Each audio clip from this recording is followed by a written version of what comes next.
Hello, beautiful souls and fellow seekers of truth, knowledge, wisdom, and love. I'm Adam, and I'm here to talk to you about the number 13 and the huge significance it has on our lives. Some of you out there might be afraid of the number 13, but I tell you right now, embrace the number 13. Also embrace this. This is the triquetra. It's a symbol of awakening, so awaken all you that watch this video. I'm calling you right now to awaken. Okay, so let's get into this number 13. And there are 13 reasons, or a list of 13 things that I'm going to be explaining to you right now. And it's going to include symbolic meaning across various fields, myths, alternative understandings of time, astrology, and history, as well as numerology, because we're talking about numbers here, right? Okay. The first one, the 13-month lunar calendar. An example would be that the ancient civilizations like the Mayans, the Egyptians, the Native American tribes, they used the 13-month lunar calendar, with each month lasting 28 days, and 13 times 28 is 364. Do the math if you want, right? 364 days. The system was seen as more aligned with nature's rhythms. Yes, and our rhythm as well, the circadian rhythm, right? Nature and us aligning with each other. Not being apart from nature, but being with nature. So this 13-month calendar represented harmony with the natural cycles, particularly lunar and menstrual cycles. That's right, for all you women out there, 13 periods a year, right? You can even start counting every time that you have your period. Linking 13 to femininity. Yes, right there. Femininity, intuition, and balance. We all know what balance is, right? So some believe that switching to the current 12-month calendar led to a disconnect from natural rhythms, and that the number 13 became unlucky as a result. So we've been out of time. We haven't been in tune with nature, and we haven't been in tune with our own bodies, right? Number 2, Ophiuchus. And Ophiuchus is actually tied right here to the 13th card in tarot, which represents death or transformation, the alchemical process of going from death to the rebirth cycle, right?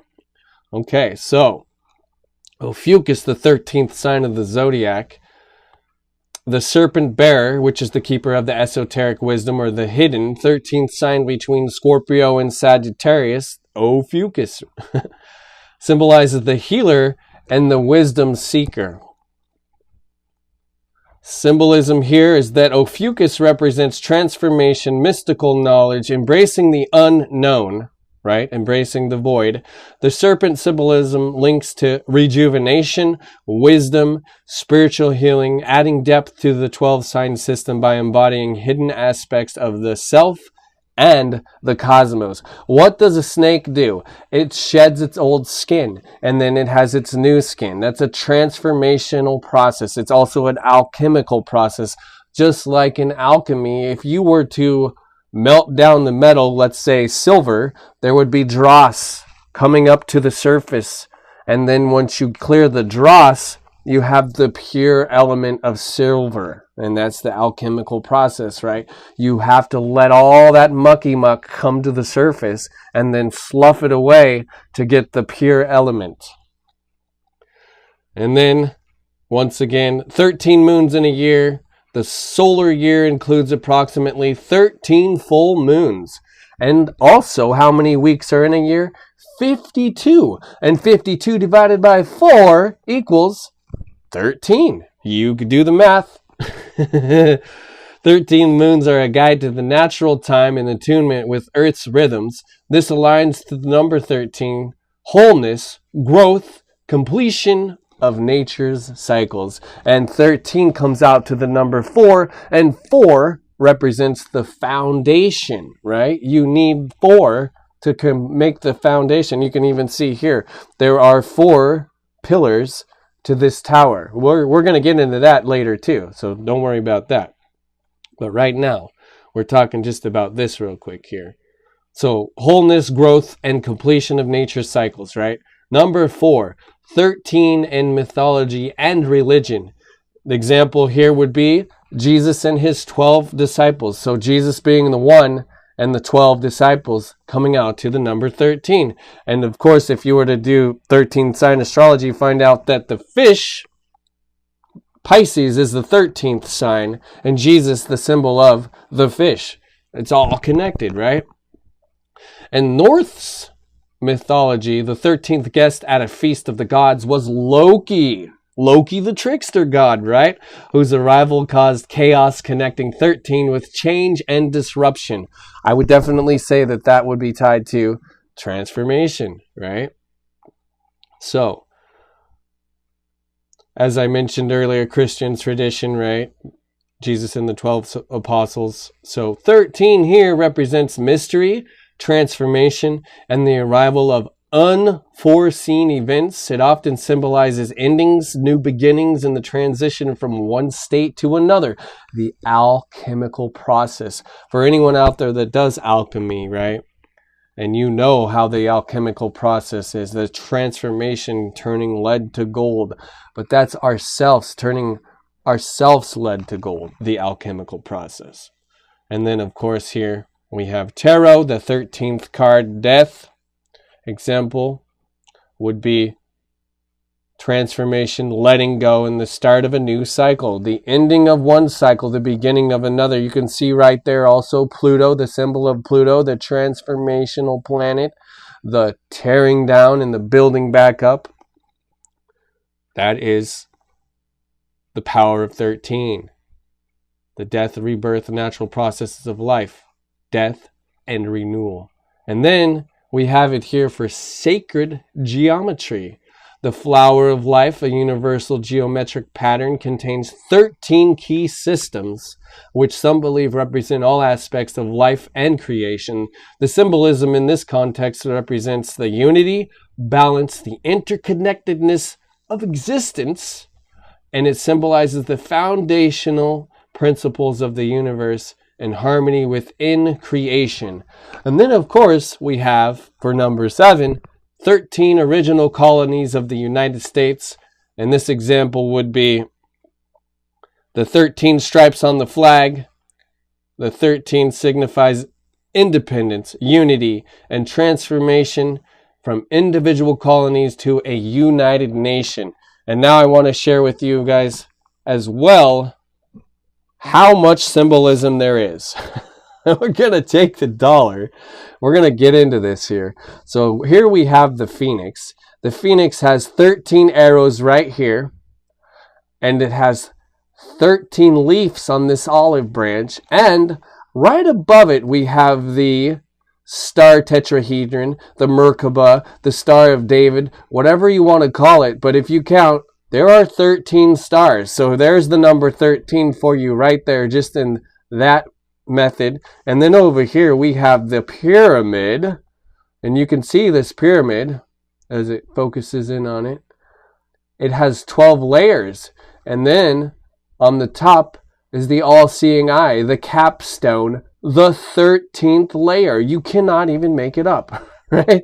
So there's the number 13, just with the dollar symbolism tied to the 13 original colonies. And then we have 13 in pagan traditions, so this is number 8.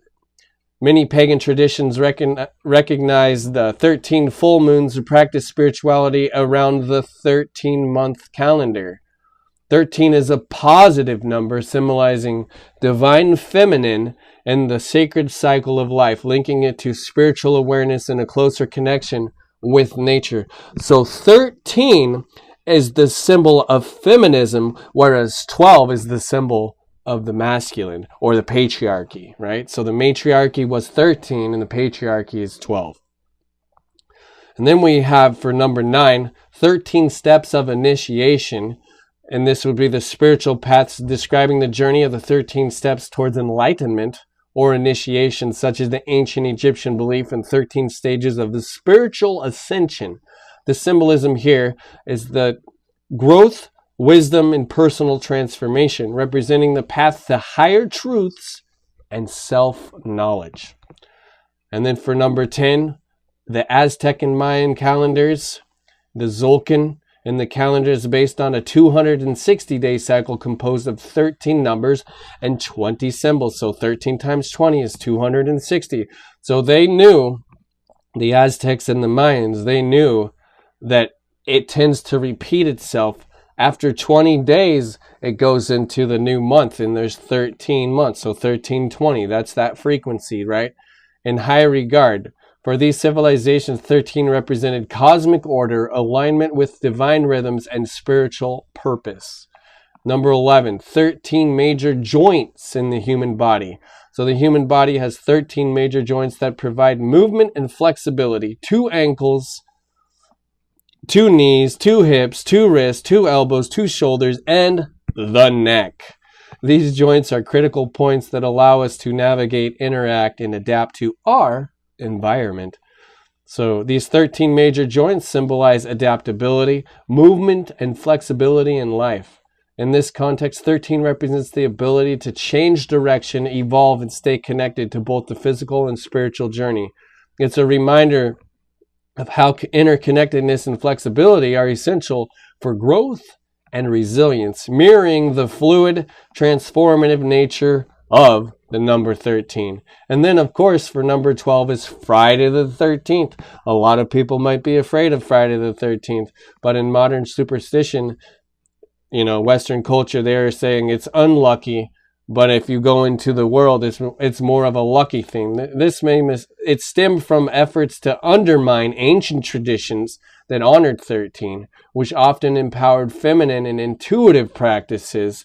The negative perception could reflect cultural shifts away from these values. So they said that 13 was an unlucky number because it deterred people from tuning in and going in, following their intuition and tuning into the path of the feminine, the divine feminine, right? And then for number 13, to finish this off, this list, 13 crystal skulls in ancient legends. There's an ancient legend found in multiple cultures about 13 crystal skulls scattered across the world. The myth suggests that when these skulls believed to contain knowledge from ancient civilizations, they're brought together, they will reveal wisdom crucial for humanity's future. So 13 is tied to our own future. The 13 crystal skulls symbolize hidden knowledge, unity, and the quest for spiritual enlightenment.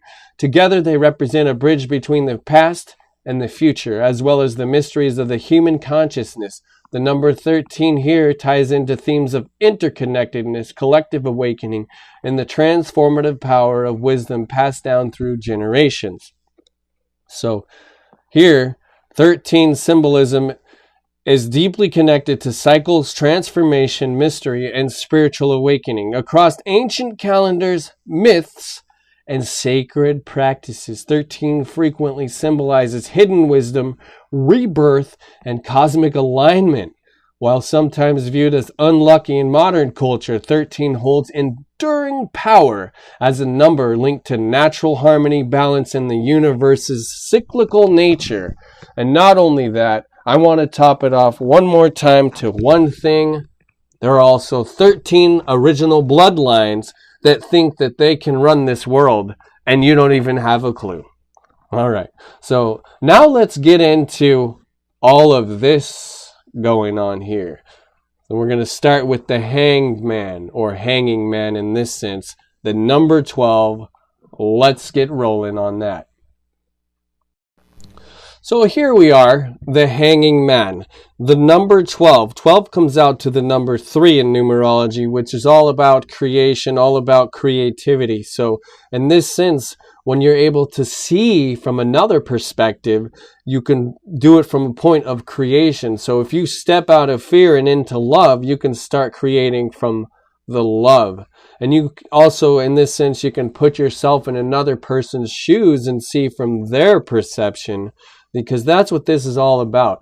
And Odin himself, he hung from Yggdrasil, he hung upside down to see the wisdom from within, right? So in this sense, perception is everything. And if you change your perception or even change your thoughts, you can change your life.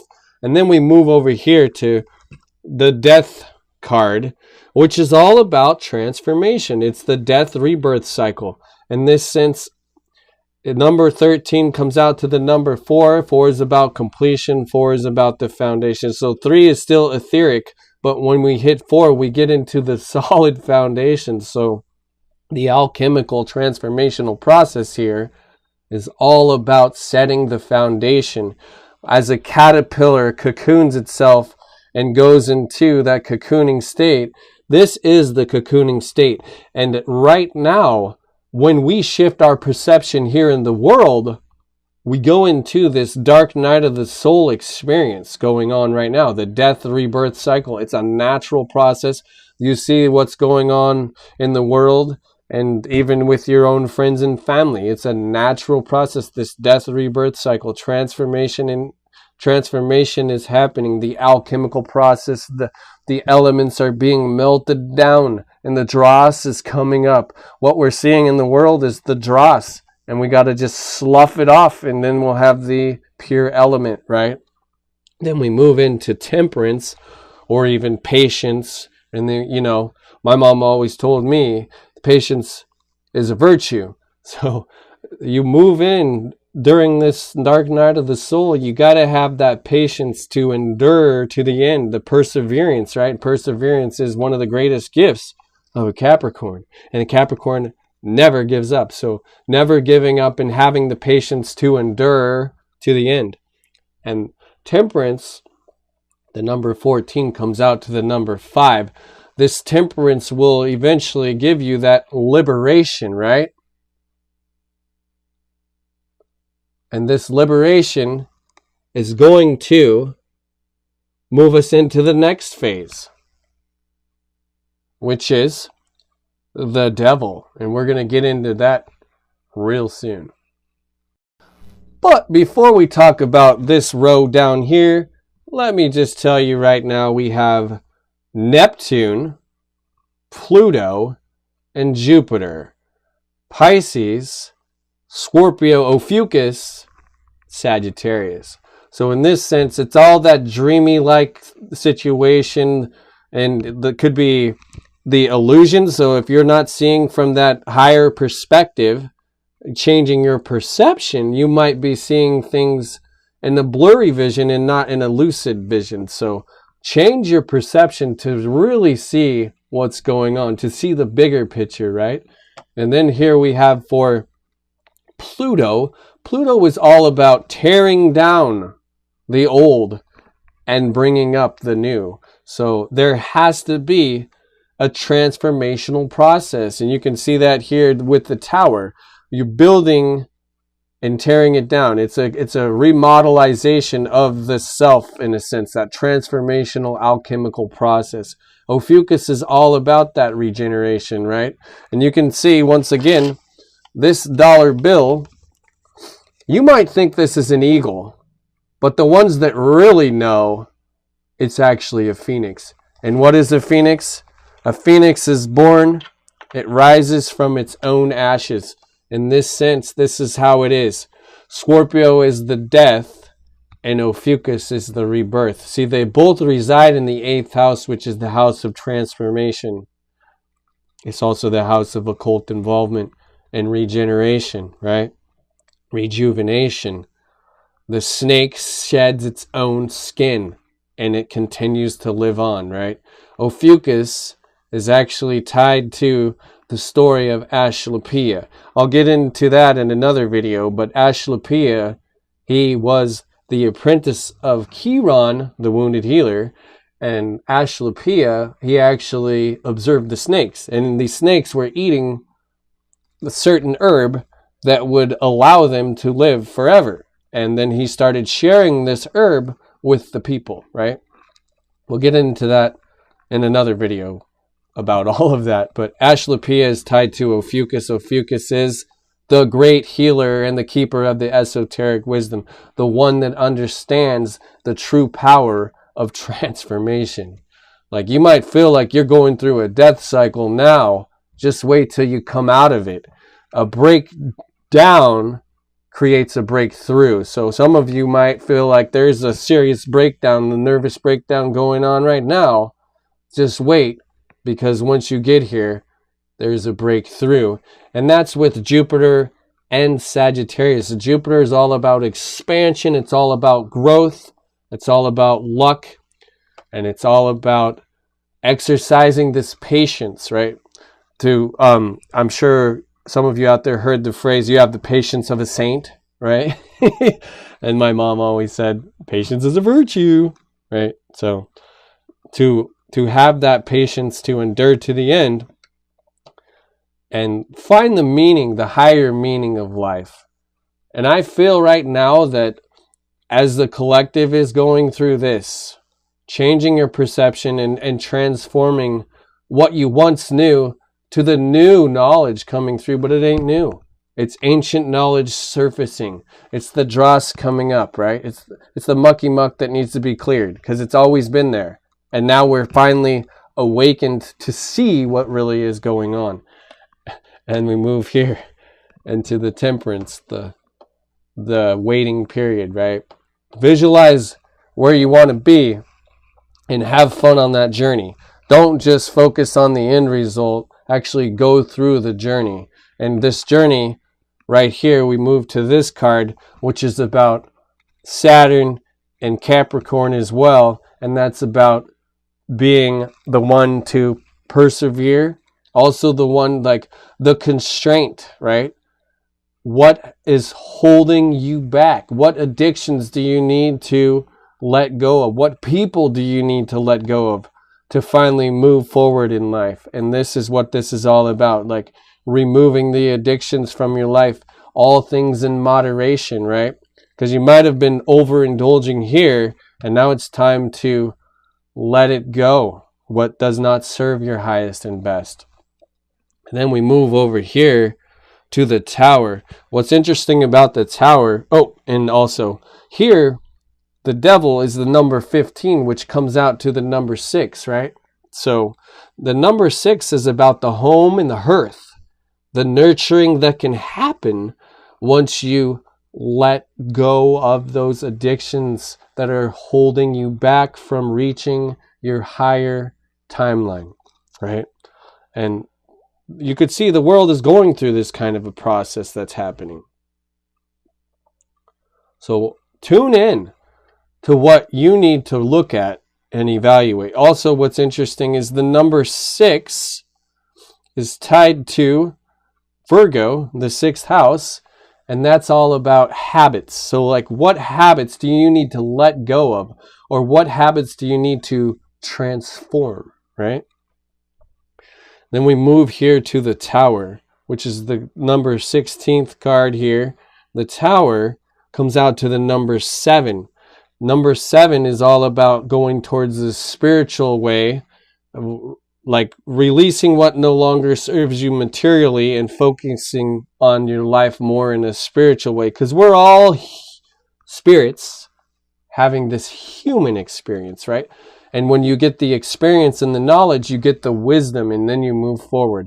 So what's really interesting about the Tower is that the destruction is happening here with the symbol of the earth. It's tearing down the material. And that's what's going on. If you really pay attention, you see there are solar flares and coronal mass ejections happening on a global scale, obviously, because the solar flares are affecting everyone. And your DNA, that so-called junk DNA, is awakening, and more people are starting to awaken as well. And we're learning that the material doesn't serve us anymore. And we're looking for the higher meanings right here, the search, the quest, letting go of the addiction, right? Moving away from what's holding us back and moving forward into this spirituality, the number 7, right?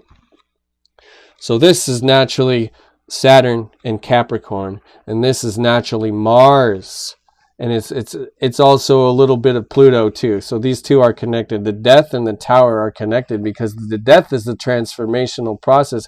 And the tower is letting go of what we once knew, that kind of structure, and rebuilding on a newer structure. So like some of you that are attached to, let's say, a certain religion, you're letting that go now because you're realizing we are all spirits and we're all having human experiences, right? We're not humans having spiritual experiences. Oh no, we are spirits having human experiences. We are always spirit. That won't change. The matter can be transformed, but it can't be created or destroyed. And that's what this is saying. Like what is once what we knew that was familiar will be destroyed. And then we're going to gain a newer understanding. And then we move here into the star. The star is connected to Uranus and Aquarius. So Uranus is interesting because Uranus is the psychic gift giver. Uranus is the reformer. Uranus is the rebel. Uranus is the innovative one, the futurist, right? The psychic scientist is Aquarius. And you can see here in this card that Earth pillar is gone, and so is the fire pillar. And this fire destroyed this Earth, this materialism. And now what we have left is air and water. In air and water, your thoughts and your emotions are what drive your dream forward. And you can see this person is liberated. They are not tied to their addictions, which is like their passions, obsessions, their desires, or they're not attached to the material things anymore, and they're moving forward into a newer or higher timeline, the new Earth. So this is the process basically that the world is going through, and I'd say we're in this right now. We are in the death cycle. The transformational experience that's going on right now in this very moment, and we're going through this whole process. So next is the patience and the endurance. Some of you might be ahead in the game and you're already over here learning to let go of addictions. And it's not something, there's no competition or anything like that. We all wake up in our own way. We all wake up in our own time. There is no judgment. There is only love, right? We come from love. We are love, and we return to love. What are we? We are a soul. We are a spirit of unconditional love. That's what we are. We are spirits of unconditional love. And we're moving here to the star to realize our dreams. Why did you come here? What is your dream? What is your end goal? Right? This is all about goals too. Because here the star, number 17, comes out to the number 8.